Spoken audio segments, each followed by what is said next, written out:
Salmontúfar.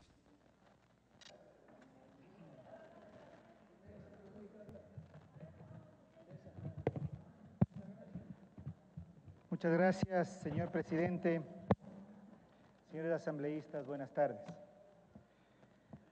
Antes de comenzar mi intervención, señor presidente, yo quiero decir que en esta intervención yo no voy de ninguna manera a atacarlo ni a responder en los mismos términos, con descalificaciones, con insultos, a usted, de ninguna manera. Yo respeto a las personas, respeto su trayectoria, respeto lo que usted ha hecho en la vida pública y conozco muy bien lo que ha hecho. Creo que el debate político en la Asamblea Nacional tiene que regirse por aquella máxima que dice suave con las personas y duro con los problemas. En esa perspectiva me parece a mí que por decencia yo no voy a responderle en los mismos términos que usted ha intentado descalificar mi reciente actuación. Pero sí quiero decir que estamos ante un hecho y ante un tema inédito, ante una situación peculiar. Fíjense que es la primera vez que aquí en el Pleno de la Asamblea estamos discutiendo un tema que tiene que ver con la corrupción en este gobierno. Tomen nota también, señores asambleístas, que alrededor del tema que hoy nos convoca al debate, hay una periodista de un canal de televisión que ha tenido que retirarse temporalmente de su cargo por haber recibido denuncias, amenazas muy graves, que según ella, y la creemos porque es una persona con credibilidad, atentan gravemente a la integridad de su persona y de su familia. Estamos ante un tema que convocó a la Fiscalía para que inicie investigaciones a un periódico, a una revista y a un líder sindical que publicaron noticias referidas al caso Cofiec y al caso Dusac. Estamos frente a un tema que provocó un agasajo al que, arquitecto Cordero, usted asistió, y el presidente de la función electoral también asistió, de desagravio a un funcionario en contra de quien no se había iniciado ningún proceso de investigación. Es decir, estamos ante un tema que de manera inédita ha convocado y ha concitado la atención del público y además insinúa claramente, por lo que podemos conocer, que existe mucho miedo, mucho temor y hoy diría con propiedad un intento claro de amedrentar, de intimidar a quienes están buscando información o difundiendo información sobre este tema y diría más una política sistemática de ocultamiento de información.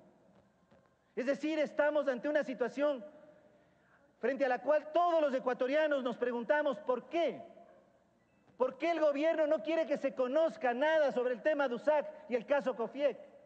¿Por qué las amenazas a los periodistas y a este líder sindical? ¿Por qué un acto de desagravio innecesario al que asisten 3 presidentes de 3 de las 5 funciones del Estado? Algo absolutamente inédito. Y yo quiero hacerme eco de las palabras que en esta asamblea han dicho que el tema principal, antes de hacer denuncias, antes de llevarnos a ninguna conclusión, es el tema de la transparencia.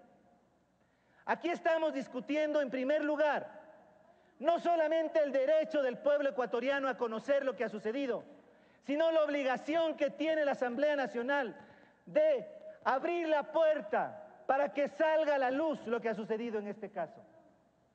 ¿Y por qué es eso importante? Porque el tema del Banco Cofiec no es únicamente el que se relaciona a un préstamo claramente irregular, aunque eso tiene que investigarse y hay que tener información para eso.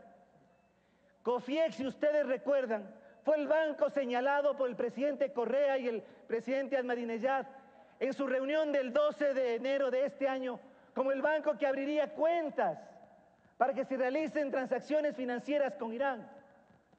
Cofiec es el banco, ahora parte del fideicomiso No Más Impunidad, que habría otorgado préstamos a empresas que también están dentro del mismo fideicomiso, que si se comprueba esto estaríamos frente a la figura de créditos vinculados.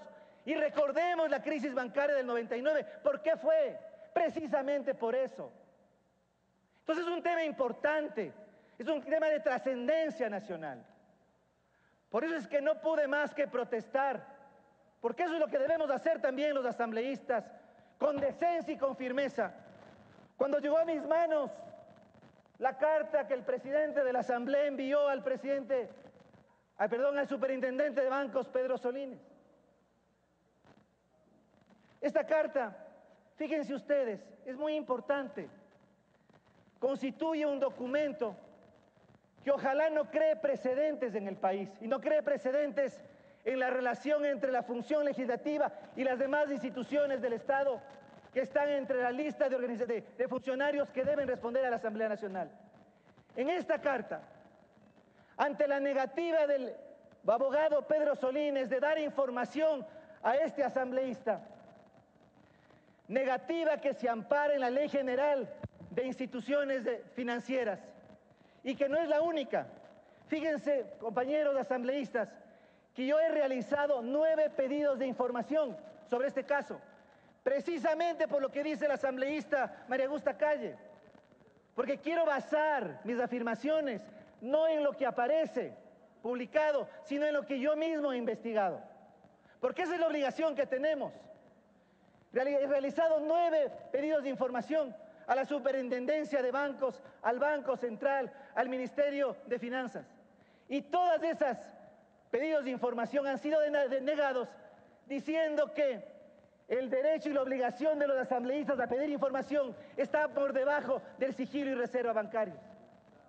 Pero resulta, para que ustedes conozcan, que el abogado Pedro Solínez le solicita, sin tener que hacerlo, al presidente de la Asamblea Nacional su parecer sobre la prevalencia del sigilo bancario por encima del derecho y la obligación de los asambleístas a pedir información. Y fíjense lo que responde el presidente de la Asamblea Nacional. Leo la comunicación que le envió al abogado Solínez el 20 de agosto de este año. Dice: en contestación a su atento oficio, y está el número del oficio, adjunto al presente encontrará copia certificada del informe del 6 de agosto del año en curso, mediante el cual el asesor jurídico encargado de la Asamblea Nacional emite criterio jurídico solicitado por usted sobre el derecho a la información de los asambleístas y en especial sobre la prevalencia de las normas que amparan el sigilo y reserva bancarios. Yo hubiera esperado de que quien ocupa la presidencia de la Asamblea Nacional no hubiera respondido esto a un funcionario que no quiere dar información. Hubiera esperado que quien representa no solo a mí, sino a todos nosotros, le exija a Pedro Solínez que dé la información, porque aquí no estamos hablando solo del derecho de un asambleísta, sino de la obligación que tiene la Asamblea Nacional de fiscalizar. Y para fiscalizar tenemos que pedir información y tenemos que basar nuestras denuncias en documentos oficiales, no en notas de prensa, en documentos oficiales. Quien ejerce la Asamblea Nacional muchas veces ha dicho que en esta nueva etapa la fiscalización ya no podía estar asociada al show político y que todos los procesos de investigación tenían que ser documentados. Por eso, precisamente por eso, pedí información.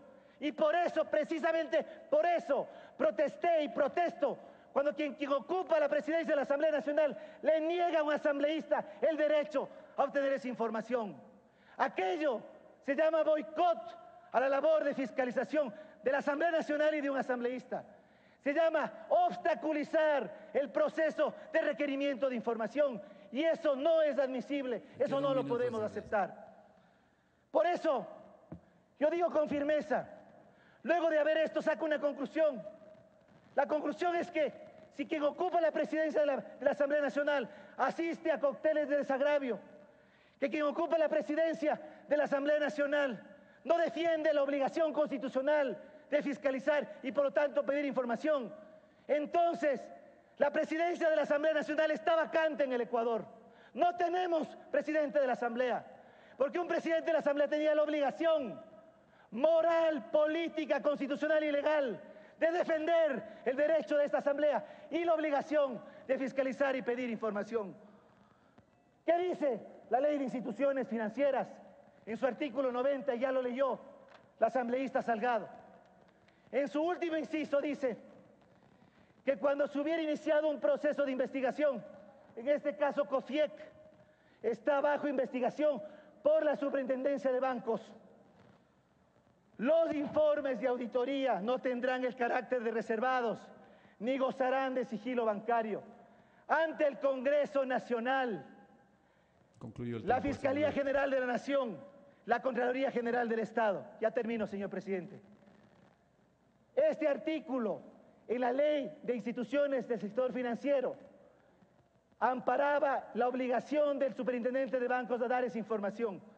Pero aunque este artículo, este inciso no hubiera existido, primero está la Ley Orgánica de la Función Legislativa en su artículo 75, y primero está la obligación y la deuda pendiente que tiene esta Asamblea de fiscalizar sobre documentos oficiales, sobre investigaciones que nosotros realicemos.